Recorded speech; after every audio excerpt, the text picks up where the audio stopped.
السلام علیکم، میں ہوں بنت نواز اور آپ دیکھ رہے ہیں بنت نواز قرآنک ایجوکیشن۔ آج ہمارے سبق کا عنوان ہے سورہ بقرہ آیت نمبر 210 بما تجوید اور اجرا قواعد۔ آئیے اپنے سبق کا آغاز تعوذ و تسبیح کی تلاوت سے کرتے ہیں۔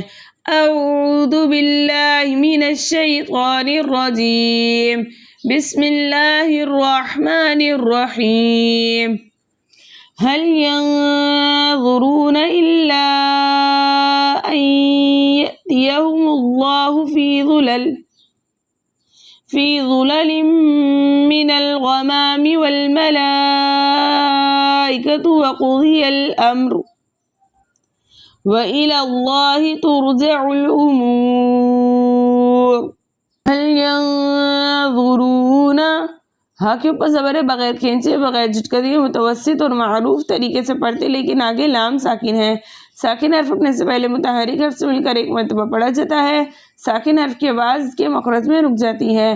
نون ساکن یا کے اوپر زبر ہے، زبر کو بغیر کھینچے بغیر جھٹکا دیے متوسط اور معروف طریقے سے پڑھتے، لیکن آگے نون ساکن ہے۔ ساکن حرف پڑھنے سے پہلے متحرک حرف سے مل کر ایک مرتبہ پڑھا جاتا ہے۔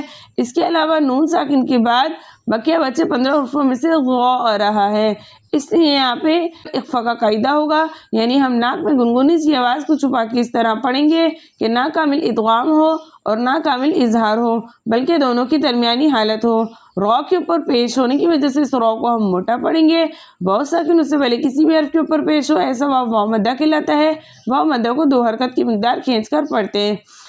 یہاں مد بن رہی ہے مد منفصل جائز، وہ اس لیے کلمے 2 ہیں۔ پہلے کلمے کے آخر میں حرف مدہ میں سے الف مدہ موجود ہے اور دوسرے کلمے کے شروع میں حمزۃ القطع آ رہا ہے، اس لیے یہاں پر مد بنے گی مد منفصل جائز، جس کی مقدار 4 سے 5 حرکت ہے، لیکن 4 حرکت کی مقدار کھینچ کر پڑھنا زیادہ بہتر ہے۔ اس کے علاوہ لام مشدد ہے، پہلی مرتبہ زیر والے حمزہ کے ساتھ ملا کر پڑھا جائے گا اور دوسری مرتبہ الف خالی کے ساتھ ملا کر پڑھیں گے۔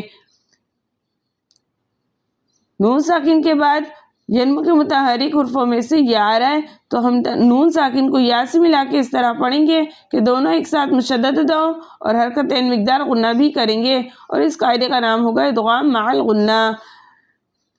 یا کے اوپر زبر ہے، بغیر کھینچے بغیر جھٹکا دیے متوسط اور معروف طریقے سے پڑھتے، لیکن آگے حمزہ ساکن ہے۔ ساکن حرف پڑھنے سے پہلے متحرک حرف سے مل کر ایک مرتبہ پڑھا جاتا ہے۔ ساکن حرف کی آواز کے مخرج میں رک جاتی ہے، لیکن حمزہ ساکن کی آواز اس کے مخرج میں جھٹکے کے ساتھ رکتی ہے۔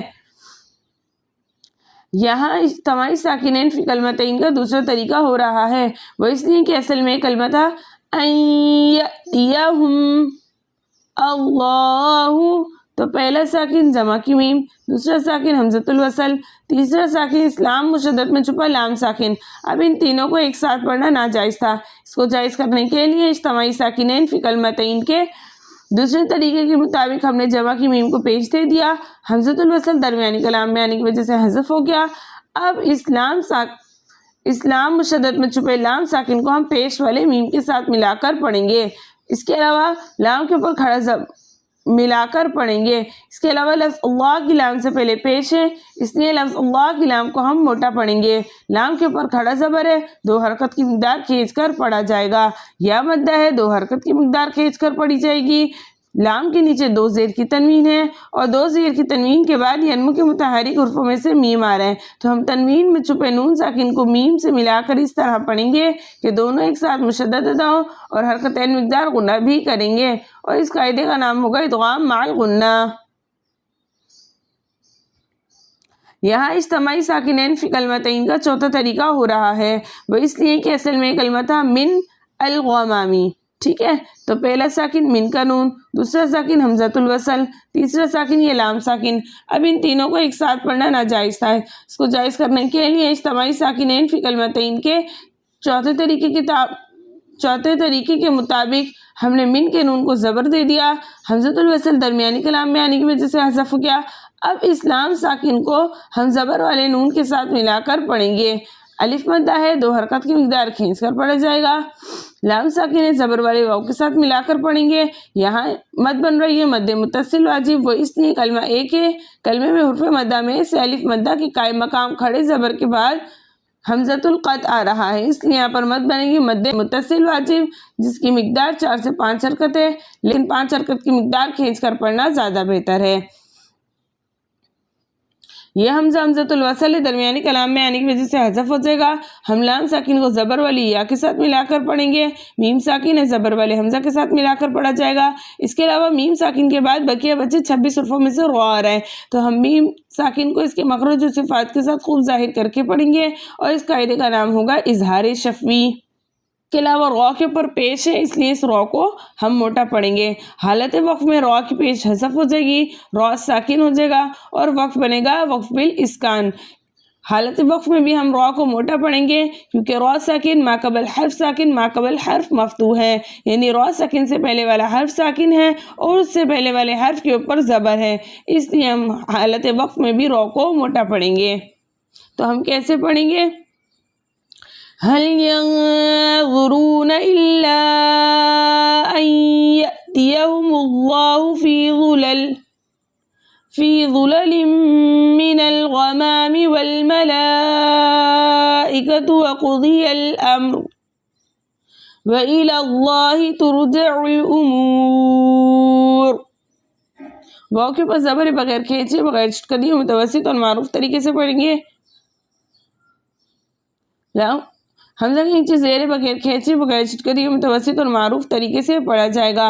یہ حمزہ حمزۃ الوصل درمیانی کلام میں آنے کی وجہ سے حذف ہو جائے گا۔ ہم لام مشدد کو پہلی مرتبہ زبر والے لام کے ساتھ ملا کر پڑھیں گے، اور دوسری مرتبہ لام اپنی حرکت کے مطابق یعنی کھڑے زبر کے ساتھ ملا کر پڑھا جائے گا۔ لفظ اللہ کی لام سے پہلے زبر ہے، اس لیے لفظ اللہ کی لام کو ہم موٹا پڑھیں گے۔ رو ساکن ہے، پیش والے تا کے ساتھ ملا کر پڑھا جائے گا۔ یہ حمزہ حمزۃ الوصل درمیانی کلام میں آنے کی وجہ سے حذف ہو جائے گا۔ ہم لام ساکن کو پیش والے عین کے ساتھ ملا کر پڑھیں گے۔ واو مد 2 حرکت کی مقدار کھینچ کر پڑھتے ہیں، لیکن آگے رو کا سکون عارضی وقف کی صورت میں آ رہا ہے، اس لیے یہاں پر مد بنے گی مد عارض وقفی، جس کی مقدار 2 4 6 حرکت ہے، لیکن 6 حرکت کی مقدار کھینچ کر پڑھنا زیادہ بہتر ہے۔ حالت وقف میں رو کی پیش حذف ہو جائے گی، رو ساکن ما قبل حرف ساکن ما قبل حرف مضموم ہے، اس لیے اس رو کو ہم موٹا پڑھیں گے، یعنی رو ساکن سے پہلے والا حرف ساکن اور اس سے پہلے والے حرف کے اوپر پیش ہے، اس لیے اس رو کو حالت وقف میں بھی ہم موٹا پڑھیں گے۔ تو ہم کیسے پڑھیں گے؟ وَإِلَى اللَّهِ تُرْجَعُ الْأُمُورُ۔ پیچھے سے ملا کے پڑھ لیتے ہیں۔